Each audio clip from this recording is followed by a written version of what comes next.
Medical college प्रतिष्ठा दाबी रे जगतसिंहपुर बंद। जिला स्वास्थ्य सुरक्षा अभियान पक्षर जोरदार आंदोलन सकाल 5 रु अपराह 4टा जाए 11 घंटिया बंद पालन सहित पल्ली स्वास्थ्य केन्द्र को कटक स्थानांतरित करने को विरोध करा जगतसिंहपुर जिला स्वास्थ्य सुरक्षा अभियान पक्षर यह आंदोलन दलमत निर्विशेष समस्ते यहाँ समर्थन कर कही रखुचु मेडिकल कॉलेज प्रतिष्ठा दाबी रे जगतसिंहपुर बंद डाकरा जिला स्वास्थ्य सुरक्षा अभियान पक्षर जोरदार आंदोलन करा सकाल 5टारू अपराह 4टा जाए 11 घंटिया बंद पालन करा ए संपर्क में अधिक सूचना सरोज साहू रही जगतसिंहपुर प्रतिनिधि। सरोज, जो भाव में जगतसिंहपुर रे मेडिकल कॉलेज प्रतिष्ठा आज बंद डाकरा दि जाए के समर्थन मिलूँ बंद जो डाकरा दि जाए तार प्रभाव कि आप देखुं सरोज?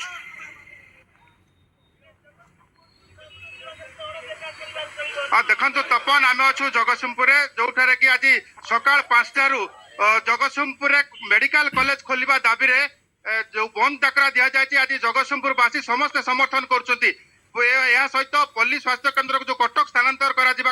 ताकू विरोध करा सीधा चित्र देखी पार्टी न्यूज 88 माध्यम सकाल 6टारू पाग खराब सत्वे हजार हजार संख्यार जो लोक मैंने आसी जनसाधारण मैंने आसी केवल जगतसिंहपुर गोटे जगार नुह विभिन्न स्थान में पिकेटिंग किभली भाव में बंद को सफल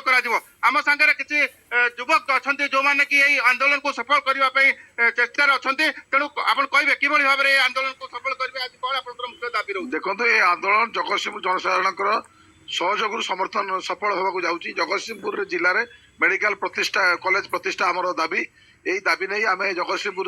स्वास्थ्य सुरक्षा मंच आज जगतसिंहपुर बंद पालन करुच्ची। प्रथम पर्यायर जगतसिंहपुर सहर में बंद पालन करुच्ची। बंद को स्वतःप्रत भाव दल मत सब निर्विशेष जगतसिंहपुर जनसाधारण समर्थन कर समर्थन में यह आंदोलन सफल होगा जाऊँगी। कौन सामिल होती आंदोलन के यथार्थ रही? जगतसिंहपुर साधारण सामिल होती व्यवसायी गोष्ठी सामिल होती ड्राइवर एसोसिएशन सामिल होती वकिल गोष्ठी सामिल होती सरकारी कर्मचारी संघ सामिल होती समस्त स्वतःप्रत भाव में जगतसिंहपुर न्याय दाबी समस्त आंदोलन सामिल होती गोटे सफल आंदोलन आंदोलन को सफल करने समस्त उद्यम जारी रही। ये जो आंदोलन जिलावासी आंदोलन दीर्घ दिन है दाबी कर जगतसिंहपुर मेडिकल कॉलेज खोलने आज जगतसिंहपुर बंद डाकरा दि जाए केते सफल हम आप भावुं कि भाव में लोक समर्थन मैंने निजे देखुवे आम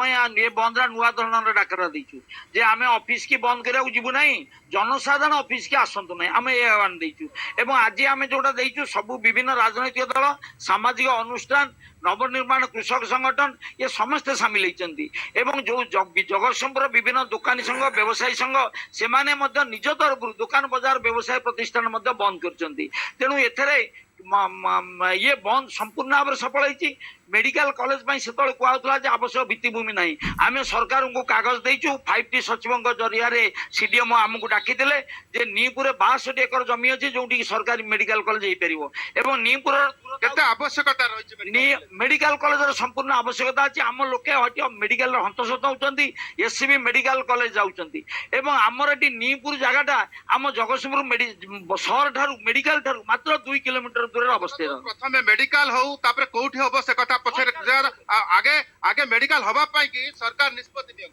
निश्चित भाव में जगतसिंहपुर गोटे ऐतिहासिक आंदोलन होगा जाऊँगी। जिलार न्याय दाबी जहाँकि जगतसिंहपुर बारंबार स्वास्थ्य क्षेत्र जो उपेक्षा करा विरुद्ध में आज जगतसिंहपुर दल मत निर्विशेष जगतसिंहपुर बुद्धिजीवी युव छात्र कृषक बंधु मैंने समस्ते एकजुट होती जगतसिंहपुर में मेडिकल कॉलेज प्रतिष्ठा दाबी में आज रास्ता रोक कर जगतसिंहपुर को संपूर्ण बंद कर दिया। निश्चित भाव में आम कह सर दीर्घ दिन ये जगतसिंहपुर ठारू मात्र 40-50 किलोमीटर कटक किंतु किसी पेसेंट गला बेले बाटे जीवन चली जाऊँगी तेणु ये निहाती जगतसिंहपुर गोटे मेडिकल कॉलेज खोलने सहित अभिज्ञ डाक्तर मान पोस्टिंग देवार आवश्यकता रही। आम से दाबी करूँ जगतसिंहपुर गोटे 1 नंबर जिला तेणु शिक्षा क्षेत्र तो बहुत आगे आमर स्वाधीनता संग्राम माने यही माटी जाइकरी संग्राम अंशग्रहण किंतु आम पाखरे यही स्वास्थ्य वर्तमान नहीं तेणु जगतसिंहपुर जिले में एक मेडिकल कॉलेज प्रतिष्ठा होची आमर प्रथम दाबी तेणु ଯାହାଦ୍ୱାରା ଆମେ 40-50 କିଲୋମିଟର ଯିବା ବାଟରେ ରୋଗୀମାନେ ମରି ଯାଉଛନ୍ତି ଏବଂ ରାସ୍ତାଘାଟର ସୁବିଧା ନାହିଁ। ଏବେ ଅବଶ୍ୟ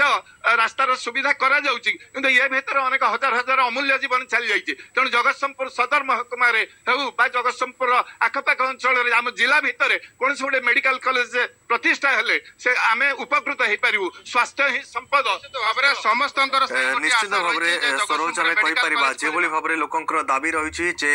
ସକାଳ 5ଟାରୁ ସନ୍ଧ୍ୟା 4ଟା ପର୍ଯ୍ୟନ୍ତ 11 ଘଣ୍ଟିଆ ବନ୍ଦ ପାଳନ କରାଯିବ ଏବଂ ଏହି ବନ୍ଦ ପାଳନରେ ସେମାନଙ୍କର ମୁଖ୍ୟ ଦାବି ରହୁଛି ମେଡିକାଲ କଲେଜ ପ୍ରତିଷ୍ଠା ଦାବି ଏବଂ ଆଗକୁ ଏହାକୁ କିଭଳି ଭାବରେ ସମର୍ଥନ ଆହୁରି ମିଳୁଛି ତାହା ମଧ୍ୟ ଦେଖିବାକୁ ବାକି ରହିଲା। ବହୁତ ବହୁତ ଧନ୍ୟବାଦ ସରୋଜ ଆପଣଙ୍କ ସମସ୍ତ ସୂଚନା ପାଇଁ। ଯାହା ପ୍ରତିନିଧି ମେଡିକାଲ ଅପଡେଟ୍ ଦେଉଥିଲେ ଯେ ମେଡିକାଲ କଲେଜ ପ୍ରତିଷ୍ଠା ଦାବିରେ ଜଗତସିଂହପୁରରେ ବନ୍ଦ ଡାକରା ଦିଆଯାଇଛି। ଜଗତସିଂହପୁର ଜିଲ୍ଲା ସ୍ୱାସ୍ଥ୍ୟ ସୁରକ୍ଷା ଅଭିଯାନ ପକ୍ଷରୁ ଏହି ବନ୍ଦ ଡାକରା ଦିଆଯାଇଛି।